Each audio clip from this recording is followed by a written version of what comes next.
പ്രകൃതി വിഭവങ്ങൾ അമേരിക്കയേക്കാൾ ഇരട്ടിയാണെന്നാണ് ഏറ്റവും പുതിയ റിപ്പോർട്ടുകൾ വ്യക്തമാക്കുന്നത്. റഷ്യയുടെ സാമ്പത്തിക മൂല്യം $100 ട്രില്യൺ ആണ്.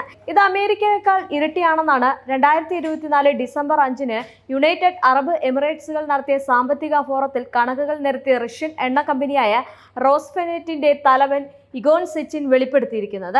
റഷ്യയ്ക്ക് മാത്രമല്ല ലോകത്തിന് മുഴുവനുമുള്ള പ്രകൃതി വിഭവങ്ങളുടെ ഒരു നിധി എന്നാണ് ആർട്ടിക് പ്രദേശത്തെ സെച്ചിൻ വിശേഷിപ്പിച്ചിരിക്കുന്നത്. റോസ്നെഫ്റ്റ് മേധാവിയുടെ അഭിപ്രായത്തിൽ ഭൂമിയിൽ ഇനിയും കണ്ടെത്താനാകാത്ത എണ്ണ പ്രകൃതിവാതക ശേഖരത്തിന്റെ 20% ഉള്ളത് ആർട്ടിക് മേഖലയിലാണ്. റഷ്യൻ ആർട്ടിക് പ്രദേശത്ത് ഈ കരുതൽ ശേഖരണത്തിന്റെ 80% ഉൾക്കൊള്ളുന്നതാണെന്നാണ് അദ്ദേഹം ചൂണ്ടിക്കാണിക്കുന്നത്. ഇത് റഷ്യയ്ക്ക് മേൽ വലിയ ഉത്തരവാദിത്തമാണ് ഏൽപ്പിച്ചിരിക്കുന്നത്.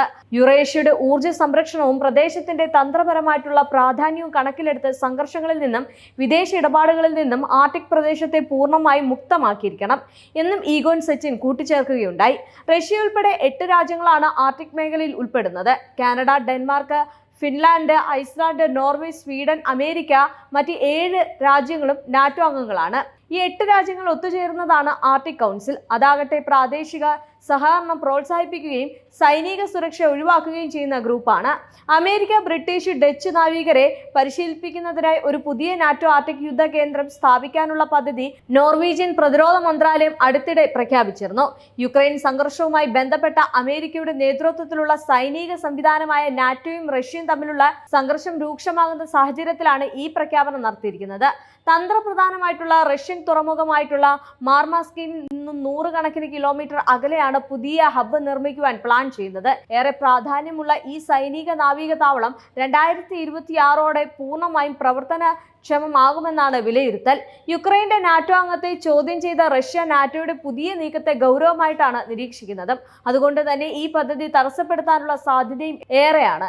ആർട്ടിക് പ്രദേശം ഇപ്പോഴും താരതമ്യേന പരിവേഷണം ചെയ്യപ്പെടാത്ത ഭൂവിഭവങ്ങളുടെ, പ്രത്യേകിച്ച് എണ്ണ, വാതകം, സമുദ്രജീവികൾ എന്നിവയുടെ സമ്പന്നമായ ഒരു ശേഖരമായാണ് അംഗീകരിക്കപ്പെട്ടിരിക്കുന്നത്.